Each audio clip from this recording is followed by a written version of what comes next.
up, y'all? Welcome back. It's Adam Lee. Thank you so much for stopping by. Today I got another good one for you. His name is Rivers Taylor. He is the worship pastor at the Life Church here in Richmond, Virginia.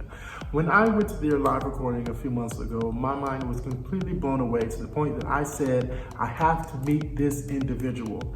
He was phenomenal, and this is just a few moments of us having a conversation. But before we get into the conversation, I want y'all to take a look at this clip.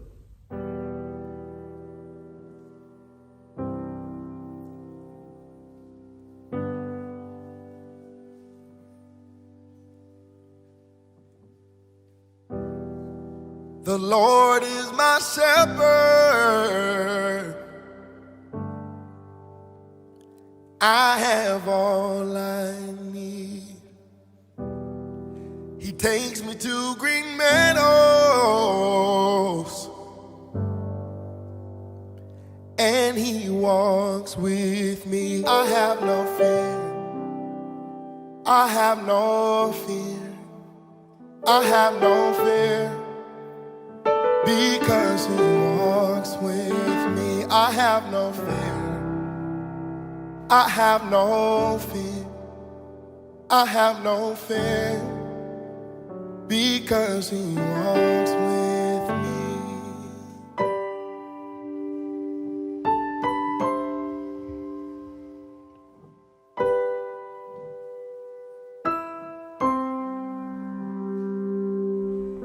I see Your face upon the mountain,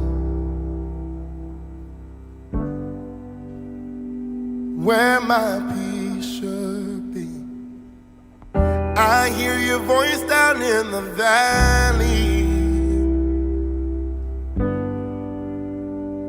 and He comforts me. I have no fear, I have no fear, I have no fear. Because He walks with me, I have no fear, I have no fear, I have no fear. Because He walks with me, I have no fear, I have no fear, I have no fear. Because He walks with me, I have no fear, I have no fear, I have no fear. Because He walks with me. You prepared a place for me, and You care for all my needs. And when my life is through, I'll forever be with You. I'll forever be with You. Your beauty and love will follow me all my days, for the rest of my life, for the rest of my life. Your beauty and love will follow me all my days, for the rest of my life, for the rest of my life. Your beauty and love will follow me all my days, for the rest of my life, for the rest of my life. for the rest of my life. Your beauty and love, Your beauty and love will follow me all my days, for the rest of my life, for the rest of my life, the rest of my life. for the rest of my life. Your beauty and love will follow me all my days, for the rest of my life, for the rest of my life. Your beauty and love will follow me all my days, for the rest of my life, for the rest of my life. Hey, your beauty and love will follow me all my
beauty and love will follow me all my days. For the rest of my life.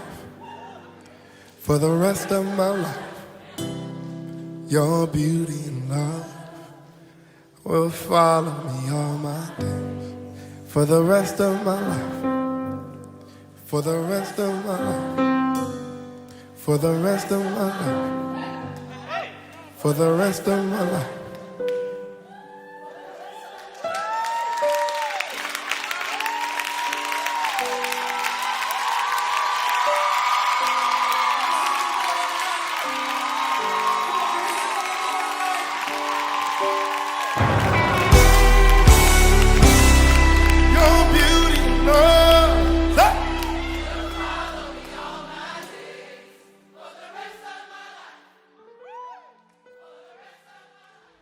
Y'all, I hope you guys enjoyed the clip of my friend, my new friend. I'm so excited to actually meet you, Rivers Taylor from the Life Church. Yeah. When I say that I'm ecstatic, that's an understatement because I went to the Life Church live recording that you guys had. Really? Yes. Oh, gosh. And that was actually my first time visiting the church. Okay, so cool. I've always wanted to go, Yeah. but the opportunity of the recording was like my avenue to get there. Sure. It was refreshing to hear and feel that level of, passion and music that you guys offer. I'm glad you came by, man. I That's mean, dope, man. Thank you. That's an honor. And thank you. I appreciate you giving back to that, to the ministry and to the community in that way, Yeah, sure. because it was free. Absolutely. That's one thing that I admired. Yeah, no, I think things like that, and this is just my opinion, and there are different schools of thought about it, but I just think if in situations like that, if you can, give. If Absolutely. you can, absolutely understand that. But in situations like that, man, if we can make it so that everybody can come, everybody can be involved, everybody can be a part, we're gonna do it. Absolutely, absolutely. So my first question would be really, where did music start for you? Because you're the worship pastor at the church, right? So where did music begin? Honestly, I didn't start singing or being a part of music until I was a little older. My love for music was actually birthed with my dad. My dad's a pastor, both my parents pastor, in Hampton / Super News. And I was talking about it a couple weeks ago about how I loved going to church when I was younger, and I loved seeing my friends, and I loved being part of the community and different things like that. But my favorite thing about Sunday mornings was the car ride to and from church. Wow. Because like going to church, my dad would play like things like Fred Hammond. That was like my introduction to gospel music. Fred Hammond, like Kirk Franklin, and Duff Family. Not Duff Family, like D.A., Duff Family, Clark Sisters, different things like that. But then on the way home, he would introduce me to what he called real music, which is like 60s and 70s soul, and cats like Marvin Gaye, the Shy Lights, Curtis Mayfield, and I thought it was just so dope. It grabbed me. I just love the way it made me feel. You get what I'm saying? Absolutely. I love what it made me feel like on the inside. And then a little bit later, probably like middle school, I started playing instruments, different things like that. I played brass, played drums, started playing drums in my church. And then I didn't start singing though until maybe my senior year in high school. Wow, why so late? What was that like though? Because everybody else in my family sang, and I just didn't want to. So you were trying to run away from it? Absolutely. I have two sisters. I have an older sister and a younger sister. They both sing. My mom sung, my dad sung, and I was just like, I'm not with it. So you get it honest. Yeah. Wow. So what was it like though? Your senior year, you finally found your voice. Yeah. How did that? It actually, I kind of stumbled on it. Because my sister was coming. She's a few years younger than me, like I said. She was coming into high school. And she wanted to audition for the chorus, but she didn't want to do it alone because it was her freshman year, and she didn't want to. She was really nervous about it, and she said, "I'll only do it if you do it with me." And I said, "No, I'm in band. I'm a band geek. Like this is my thing. I'm gonna stay in my lane." She's like, "No." Like she calls me Sam. Sam, you have to do this with me. I want to sing, but I cannot do it by myself. I said, okay. So that was like pressure. Yeah, no, that's serious. It really was. It wasn't because I really wanted to. I didn't want to at all. But I was going to do it because I love my sister. And I'm a good big brother. So nice. I'm a good big brother. And I go in, I audition, I go through the music. And 2 days later, I found out I made it. Now, to me, I'm just like, this wasn't supposed to happen. I was supposed to audition. Y'all was supposed to tell me no.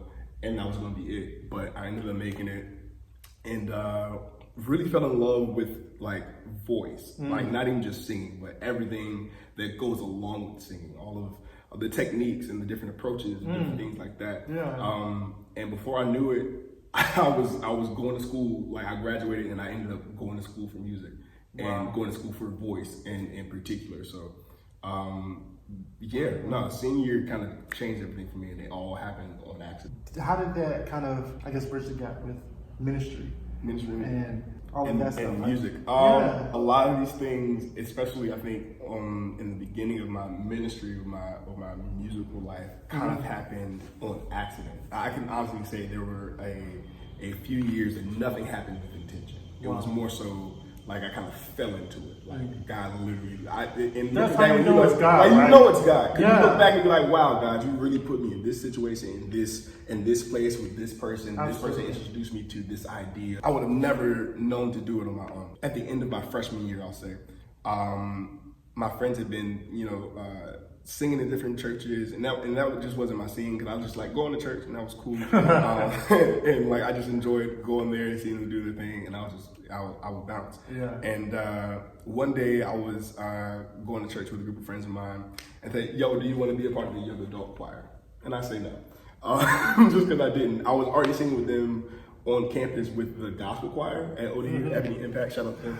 But, I saw them once before. Oh yeah, I don't know what they're doing now, but that was way back in the day. So I was singing with them with Ebony Impact when they were singing their respective churches in the area, and they wanted me to come sing the young adult choir, and I said no at first, but they talked me into it because they're my friends and I love them, just like I love my sister. And so that was my first time really singing in church, not doing any worship leading, not even knowing really what worship leading is. I'm 19. I have no concept of what a worship leader is. So I would be singing in the young adult choir. Someone called me one day and said, "Hey, do you want to lead worship at my church? You want me to MC? Like, what? No, do you want to like lead worship?" I had to ask my friend, what is leading worship? Like, how do I do that? Are you serious? I'm dead serious, bro. I promise you. Like, I'm not making this stuff up. I said, sure. And I could play a little bit and I could sing a little bit. And it was a smaller church. It was literally a storefront, like maybe 11 people. And I go in, I do this one Sunday service, and I sing like the only three songs I really know on keyboard, which were "Here I Am to Worship," "How Great Is Our God," and "Freedom," Eddie James. Like, those are the only songs I really knew. I didn't know how to lead them. I just knew how to sing them and play.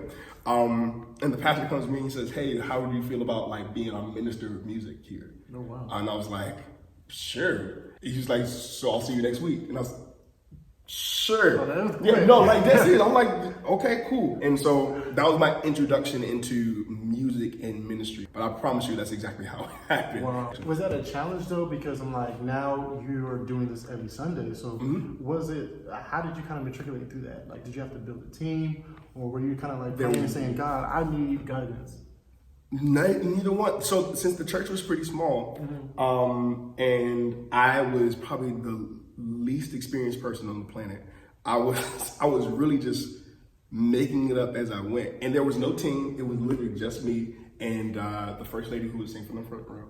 And that was it. That was my introduction to, I guess, building a worship department, even though there was no department. It was more so like building myself as a worship leader. Like, before I could even tell somebody else how to be on a praise team or how to be in the choir, I had to figure it out for myself. Absolutely. You know what I'm saying? And this was also coming at a time where I was kind of over church a little bit. I had grown up in church my entire life, all the way up to, I guess I was 18 at that point. And I knew, just going to ODU, I was like, I think I'm going to give this church thing a break. I've been going to church every Sunday, 52 Sundays a year. 52 Sundays a year for 18 years. I think I deserve a break from this whole God thing. I'm a chill. And so even with that, coming into the whole being a minister of music thing, I look back at it now and just like, okay, God, I was really trying to get away from you, and you just wouldn't let me. So you follow me to college, God. Okay, cool. You follow me to me trying to do my own thing and kind of suck me back into what it is that you've called me to do. I can tell with me just being there by myself, me figuring out how to lead worship, on the one hand, it was me figuring out how to lead worship and different things like that. But it was, on the other hand, God really dealing with me first. You know what I'm saying? Before I could ever lead anyone, before I could ever call myself a minister of the gospel, before I could ever call myself a leader in anybody's ministry, there are some things that God had to deal with me by myself with. You know what I'm saying? So I couldn't have went to a larger church. I needed to be in a church that was 2 families and just one keyboard, no singers, no microphones, just me on a little Casio, for the Lord to really be like, hey, this is what I need you to do. This cute that you was running and stuff, that was precious. Go ahead and do what you do, but understand that this is where you're supposed to be. This is what you need to deal with, and you need to deal with whatever it is, whatever rebellion you have inside of you, whatever anxiety or whatever reservations you have towards this, because this is never gonna go away. And I can tell, like I'm telling you, even looking back at situations like that where it was just me by myself in front of like 10 people, it was not necessarily because I was on my way somewhere. It was like, nah, God really needed me to be like, yo, bro, okay, you're gonna sit here at this keyboard and you're gonna sing these songs until you understand what it is I'm trying to tell you. Was it? I get that. Was it? Did you realize that God called you for that at that moment, or Not a did it take clue. a while? Not a clue. I knew. I had no idea what God was Because that's calling me to. interesting. You know what I'm saying? Yeah. Like it was one of those things where I was doing it because it was cool and it was fun, and to be super duper candid, I give me a little bit of money, put a little bit of money in my pocket because you know when you're a college student. But it was never something that I felt like, yeah, this is my calling. Up until this point, I had no idea that people did ministry for a living. I had no idea. My parents were bivocational. My dad was in the school system. My mom was in healthcare, and then they pastored on the weekend. I had no idea that this is what people did for a living. Absolutely. And not only that, but not that the calling is about a career or anything like that. No, but, of course. I had no inclination that this is what I would be called to, that this is what I'd be purposed to. It was something that I literally fell into and was just like, okay, the more I progressed and the deeper I got, the more I felt a tug within myself. Like, okay, everything's starting to make sense. Yeah. Everything's starting to click a little bit. You know what I'm saying? Everything, God, I see, now I see that, this is why this conversation when I was younger went this way. And I understand, okay, cool, this is why I had to do this instead of doing, now, you know what I'm saying? Like, the older you get, things don't make sense, and you look back like, okay, cool, I've been called to do this all the time. But in the moment, you don't really see it like that. Yeah. That's just, I'm sorry. So when did that, no, that's good, I like that. So when did that, I guess, when did you have that revelation? That it's still clicking for me. It's still, like, seriously, it's still clicking for me. Yeah. Because as soon as, and I'm sure you can attest to this, as soon as you come to grips, and I'm literally dealing, if I could just be honest, I'm literally dealing with this right now within my own heart, or within my own life. There are times in our life where we finally break through and kind of have a revelation of what it is we've been purposed to do, and we start living in it, and we start to get a little comfortable in it, and then all of a sudden, God is like, okay, cool, let's move, and let's start revealing other points of your purpose. Come on, and start dealing with other things of your calling and different spheres and different branches of what it is you're called to do. So for you, Adam, like this is amazing. What we're doing right here is so dope. Yeah. And as soon as like we were having a conversation before this about how you're just getting started, you're getting, and I think this is amazing.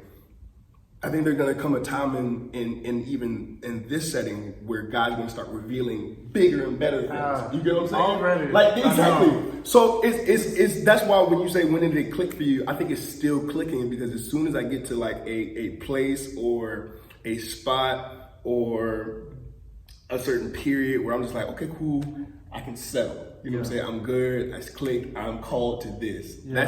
That's literally when God is like, okay, cool, let's move. Let's go to the next thing. It's like God keeps stretching you. Absolutely. When you feel like you've done enough, He takes you even more. You feel like you've done enough. Absolutely. God, I'm good. Right here, I'm chilling. God, this is cool. This is great. And God's like, no, let's go. But has that ever been frustrating though? When it's just like because it's like there's so many facets to God. you never stop. Absolutely. You know, that never gets frustrating. Absolutely. Frustrating all the time because you feel, first of all, you feel uncomfortable. And I think with discomfort comes a lot of insecurities and a lot of anxieties because you start to get pushed into spheres, into different schools of thought that you've never been in. You know, so you start to see things or start to encounter things that you've never encountered before, and easily, I think within ourselves, we feel a need to like retreat back to what we like already know. Like I'm good over here. You know what I'm saying? I know how to do this, and I know how to do this really, really well. And I think the frustration comes where it's like, okay, now I feel like I'm starting all over again. I got to learn something brand new. As an adult, I got to learn how to operate like this. As an adult, you know what I'm saying? I got to put on a new mind, a whole new frame of mind as an adult. When this was. It took me time to build this over here. Absolutely. It took me time, sweat, tears, blood, study, all that to get good at this thing right here. And God, you're telling me I need to go over here and do this? Wow. No, I'm good. I'm straight where I'm at. Yeah. So I think it's natural for us all to get frustrated when it's time for us to progress. I think especially in church, we talk about like progression and going, God's taking you higher. He's taking you to another level. And that's all cool to shout about at church on Sunday morning and like get a word and different things like that. But I think we neglect or we suppress the many frustrations that are going to come and the suffering that comes with going to the next level and the anger that you feel going to the next level, because there's a lot of things that you grieve from the old level. There was a time where the old level was the next level. You know what I'm saying? There was a time where the old level was the next level. And then you got to that level and you were good and everything was cool and you were living there. And like, I'm telling you got there, you were chill, like, thank God I'm here. And then you have to understand that going to the next level means you have to leave the thing that you became comfortable with. That's frustrating. It's heartbreaking. It's filled with strife. It's filled with victory as well. Don't get me wrong. Yeah, absolutely. And it's filled with triumph, and it's filled with joy, but it's also filled with a lot of tears and frustration and loss and grief and different things like that. So yeah, I'm going all around the mulberry bush, and I apologize for that. But yeah, there are times where I get frustrated, like with like the stretching and the branching off, and it's just like I don't want to, God. Knowing all of that, what do you think is your biggest challenge been in ministry, if you have one? Oh no, I have several. That's the thing. I think ministry is always challenging within itself, and I think it's okay for us to admit that ministry isn't always easy. Even if you're called in purpose. I agree. There are still some difficult things that you have to deal with. I think the biggest challenge of ministry for me is the management of emotions. Wow. And when I say the management of emotions, I mean this. You have to manage your own emotional health and your own mental health and your own spiritual health. But you also have to balance that with the emotional mental health and the spiritual health of the people you lead. Exactly. You know? And I think a lot of times we have the tendency to pour and never refill. And that's one of my biggest things. Too, right? That is undoubtedly one of my biggest things. Yeah. And I will go, I will sing, I will preach, I will teach, I will till the cows come home. I'm talking about till I'm at my wit's end. Yeah. Trying to make sure that the people I lead, the people I care for, the people I pastor, the people I shepherd are taken care of. Absolutely. And that they're as healthy as they possibly can be. Specifically right now, I don't know if you're watching this at home, but right now we're in the season of COVID, still technically pandemic, on top of high racial tensions. So you want to, we're dealing with all these things externally. And so the people that you're leading and the people that you're guiding are in emotional and spiritual and mental places that they've never been before, that they've never had to navigate. And so you're trying to lead and navigate and do all these different things for them, but you have to also reconcile within yourself. You've never had to navigate this for you. Come on. You've never had to navigate this for your family. You've never had to navigate this for your own household. So I think for me, the challenge, and it's always been, but specifically now, managing and balancing my own health and the health of the people I lead. Still taking responsibility of their health and what I can do to help them. I can't do everything, but what I can do, making sure that I'm doing that to the best of my ability, but also making sure I'm accountable and responsible for my own health and for the health of my family as well. You know, with me being a husband, with me being a father, we always like to say that is our first ministry. Absolutely. That's our number one thing. And so managing just the balance or the rhythm more so of how can I do both well. But I wholeheartedly believe heavily in the idea of rhythm and not necessarily balance. Balance I think is good to say and is good conceptually. But I don't think that's not necessarily how life works. I think life is the pendulum swings this way and you're working really hard and you're doing all these things and you're going super hard. But eventually the pendulum's gotta come back. Absolutely. And you've gotta rest. You gotta work from a place of rest, and you can't rest from a place of work. So it's cool for the pendulum to swing this way, and for us to work extremely hard, and for us to pastor, and for us to sing, and for us to travel, and for us to do amazing interviews and create amazing content. But eventually, the pendulum has got to swing back, and you've got to get some rest. You've got to hear what the Lord is saying, and you got to get in the Word. And you got to fall on your face before the Lord and do all these different things, and care about and tend to your own health, physically, emotionally, mentally, spiritually. All these different things, and then the pendulum can swing back, and you're giving everybody your best. You know what I'm saying? I think if the pendulum doesn't swing back this way, everybody gets pieces of you. Everybody gets portions of you. But if you're able to swing back, get the rest that you need, get the health that you need, get all the things that you need over here for you, you can swing back and everybody can get your full self. Everybody deserves your full self. You know what I'm saying? Absolutely. That's why they're connected to you. They want you. They want Adam. They want the full person. And I don't think you can be your full self unless you're working from a place of rest and not resting from a place of work. You know what I'm saying? Exactly. I hope that makes sense. Exactly. I wanted to ask you about the last song y'all sung at the recording. That recording was just amazing, but that song, what was going through your mind when you wrote that melody? And of course, and I appreciate that you are a word-based writer, but what was going through your mind when you were singing that? So, okay, I'm gonna give y'all the honest story about. We're here for it. This is exclusive. I promise you, about how that story came to be. I told this story to a few other people. They told me not to tell it. I don't care because it's the truth. Well, thank you for trusting that. Oh, absolutely. About a year ago, we were in a rehearsal for just a random worship night, and my team and I, we've built an amazing relationship. I love my team and my church. The whole department, they're phenomenal. And they know this about Rivers. Rivers is liable to do anything in a moment. Like if the Lord is saying we need to sing this, we're gonna go here. If I feel this is happening in the room, we're gonna go here. So I was like, look, y'all know tomorrow night I could sing anything. I could sing the Lord is my shepherd. I have all I need. And like that was it. I was just kidding. This was like a year ago. And someone just happened to be recording it. And they sent it to me and we laughed, yada, yada, yada. Fast forward to the end of the year. We're talking about doing a live recording. We're putting all these songs together. And we're maybe about, Pastor Vernon's gonna kill me when he hears this, but the song is out now, so it came out well. We're about maybe a month out, and we're looking for one more song. We need one more song on the record. And Justin, who is the producer on the record, Justin Brown, he says, "Yo, what about that 23rd Psalm song that you were thinking about a few months ago?" And I said, okay, like we could work on it a little bit. So I maybe write a few more words. I do nothing else with it.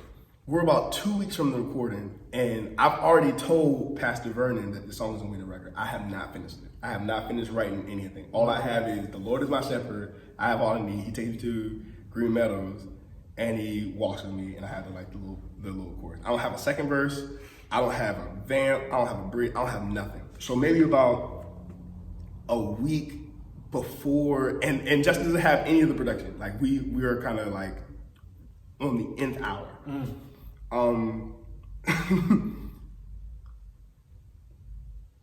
About a week out, I finally finished all the words and I teach it to the team. And Justin and I have worked out maybe the first half of the song, but haven't finished it. It's Sunday, the recording is Friday. We have to figure it out. And Pastor Vernon is coming into the rehearsal. I pray he doesn't watch this. Pastor Vernon is coming into the rehearsal expecting to hear like a finished song.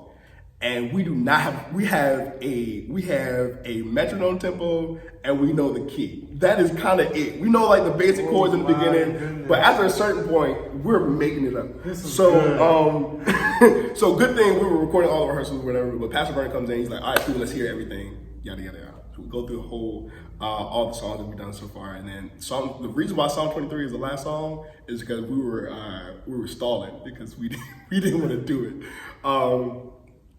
So we get all the way to Psalm 23, and I look over at Justin, and Justin kind of looks at me like, all right, we're gonna do it? Let's try it. And so we go, start singing the song, and it kind of builds itself out literally the week before. We were like, okay, cool, end it. Somebody take that, everybody learn what we just did, and let's do it again on Friday. So that's kind of how Psalm 23 came about. Like, I know people are expecting like this super deep, like the Lord was just, I was in a dark place, and they're like, no, I promise y'all. It started off a year ago as just something funny, and then this passed, and then it evolved into what it is That now. shows the humor in God, though. No, absolutely. That's an amazing story because it don't have to be deep. It's just the fact that we were having fun giving God us. Yeah, absolutely. And he took it and said, I'm gonna give it back to you and bless it. Mm-hmm. And that's part of the reason why Psalm 23 is one of my favorite songs, because like you said, it was something that we weren't even thinking about. Exactly. And God was just like, here you go, boom.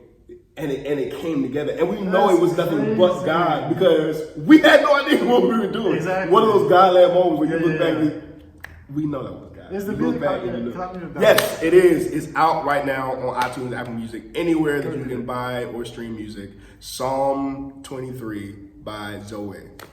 Get that Please song, do. please. It's so good. Please do. It's so good. cool, man. We really enjoyed putting that song together. Man. It was fun. It was a lot. That last question I gotta ask: what's Please. next for Rivers Taylor, aka Sam? Oh man, aka Sam. I really gave y'all the scoop on that. Nobody calls me that. Don't call him Sam. Please don't call me Sam.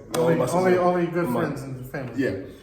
What's next? To be candid, I really love serving the local church. You know, people always. I think a lot of people always think when you're a worship leader, you want to be an artist or you want to go off and branch and do your own thing, and all those things are cool. And I don't knock people that do that. I think a lot of people are called to artistry and different creative expressions, different things like that. But for me, I can't imagine not serving at my local church. Wow. So I think what's next for me is really figuring out how to build the local church to be better than ever before. Yeah. You get what I'm saying? Yeah, like, absolutely. Because I really believe, and there's a saying that's kind of passed around at a network that we're a part of, and it says that the local church is the hope of the world. You get what I'm saying? Like, we believe wholeheartedly, I believe this to my heart, to my soul, that the world can literally change just by the local church doing what it is that they're supposed to do. That's right. You know what I'm saying? Like, and it doesn't have to be like large, elaborate, just wild out, overproduced thing. But it can be as simple as serving your community. That's right. It's as simple as meeting the needs of the people around you. You know what I'm saying? Doing what it is that you're called to do where you are. Yeah. What we're called to do here in Richmond isn't necessarily what people are called to do in Maryland. And what they're called to do in Maryland isn't what they're called to do in Dallas. And what they're called to do in Dallas isn't what they're called to do in Michigan. You know what I'm saying? We all have what it is that we're supposed to do where we are. And so I think that's really, really, really what's next for me is how can I serve the local church to the best of my ability? Whether it be my church now or church at large or churches in Florida, whatever. That I don't even care. But how can I get people to really grasp that you can change the world literally right where you are, right at your church, that you feel like you have no influence. You have all the influence in the world.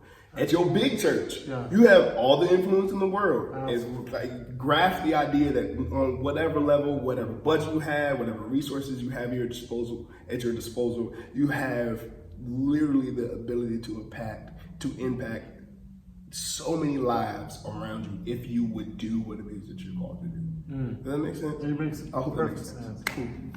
Y'all, thank you so much. Thank you. Man, thank you, boss. I really appreciate it, boss. I really, really do. Man, I am blessed. Per usual, I'm just Man, blown away out of the wisdom and understanding that people are giving to me, poured into me. No, he's the man. I'm happy to be here. Seriously.